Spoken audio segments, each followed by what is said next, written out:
안녕하세요. 일신사입니다. 저희 채널에는 신박한 사연들이 많이 있으니 많은 분들의 구독 부탁드립니다. 이번 사연은 분노 조절을 못하던 과격한 남친을 분노 조절 잘하게 만들고 파혼했다는 분의 사연인데요. 어떤 일이 있었던 걸까요? 함께 보시겠습니다. 안녕하세요. 얼마 전에 파혼하고 저의 미래를 위해 상담 치료를 받고 있습니다. 전 남친 때문에 상담을 받고 있는 것은 아니고요. 저는 어릴 때 받았던 상처로 인해서 성인이 된 후에 일반적인 인간관계가 어려웠습니다. 그것도 모르고 있다가 이번에 상담을 받으면서 알게 되었어요. 지금은 상담을 받으며 많이 좋아지고 새로운 인간관계 방식에 눈을 떠서 사람들을 대하는 것이 설레고 재밌다고 여길 정도입니다. 참 다행이죠. 저는 뭔가 힘든 일이 있을 때면 공감해 주는 사람이 끌렸습니다. 이건 누구나 다 그런 것이라고 알고 있어요. 그런데 저는 보통 사람들과 달리 저에게 집착하는 사람과 사귀는 것을 반복했더라고요. 편안한 마음으로 서로 사랑하는 마음을 유지하는 것보다는 강력한 무엇인가를 원했던 것 같아요. 전 남친은 만나자마자 급속도로 저에게 빠져들었고, 저도 그런 모습이 좋았습니다. 6개월 정도 교제 후에 결혼 준비를 시작했어요. 처음에는 정말 완벽했습니다. 정말 저에게 잘해주고 관심도 많이 보여주었어요. 이런 남자가 나에게 다시는 없을 것이라고 생각했습니다. 한 가지 마음에 걸리는 것이 있다면 전 남친은 농담을 가장해서 저에 대해 비꼬듯이 말을 하는 경우가 있었는데, 제가 괜히 기분 나빠하는 것 같은 생각도 들고 좀 헷갈리는 때가 있었어요. 결혼 준비를 시작한 지 얼마 안 되었을 때 보통의 커플들과 마찬가지로 정말 사소한 다툼을 했는데, 전 남친은 갑자기 감정이 너무 격해졌습니다. 글로 적지도 못할 심한 말을 저에게 하더라고요. 인신공격을 정말 잔인하게 하며 소리를 질렀습니다. 그때는 제가 전 남친을 너무 좋아해서 반발도 못하고 울기만 하고, 전 남친을 화나게 만든 제 자신을 자책하며 달래주려고 애쓰기만 했죠. 이런 일이 몇 번 반복되니 저도 이건 아닌 것 같다는 생각이 들었어요. 그 사람의 감정이 고조되려고 할 때 제가 그만 진정을 하고 얘기하자고 하면 더 심해졌습니다. 얼굴을 가까이 하고 소리를 지르거나 물건을 던지거나 하는 과격한 행동도 하더군요. 전 남친이 너무 가까이 다가와서 소리를 지를 때는 제가 무서워서 몸을 움츠리게 되었는데, 이런 저의 행동에 더 흥분을 했습니다. 제가 오버를 하며 자기를 짐승 취급을 한다면서 더 화를 냈어요. 이렇게 저에게 퍼붓고 나면 감정이 가라앉고 나서 다시 저에게 너무나 잘해주는 남자친구가 되었습니다. 미안하다, 용서해달라, 다시는 안 그러겠다.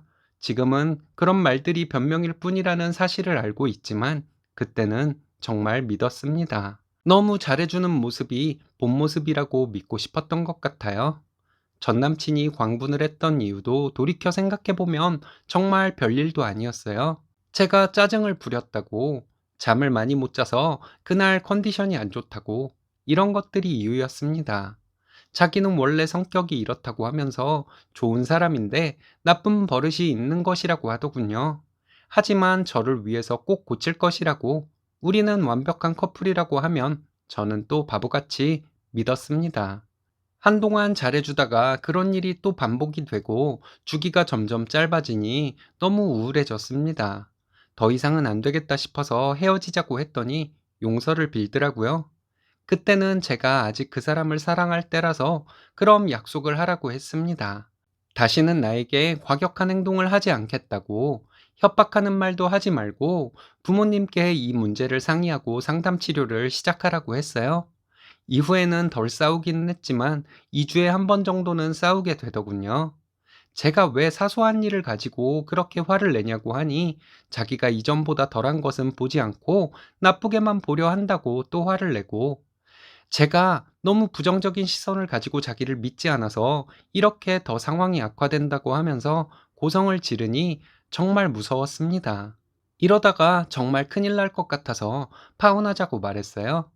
아무리 생각해도 내가 생각하지도 못한 저의 행동이 전 남친이 화가 나는 원인이 될 것이라는 확신이 들었던 것이었죠. 이틀 뒤에 전 남친은 자기가 왜 그렇게 화가 났는지를 적은 장문의 문자를 보냈어요.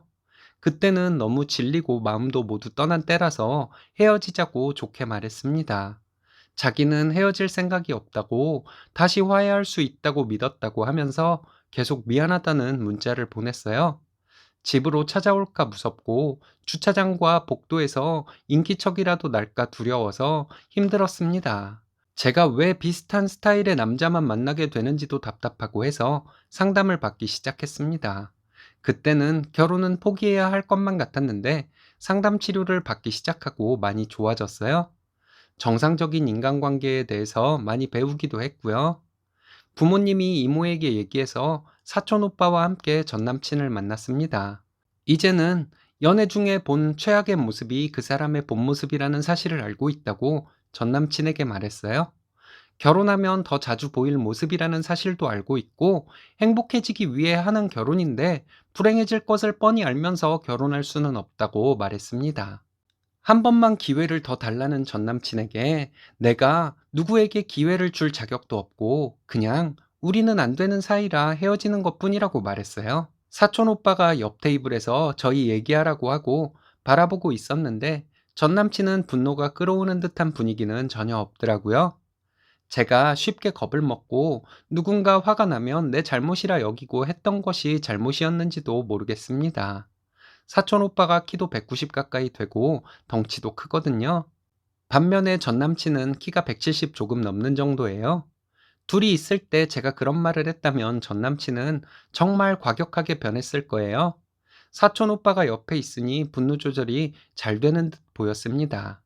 아니, 분노 자체가 없었던 것 같기도 해요.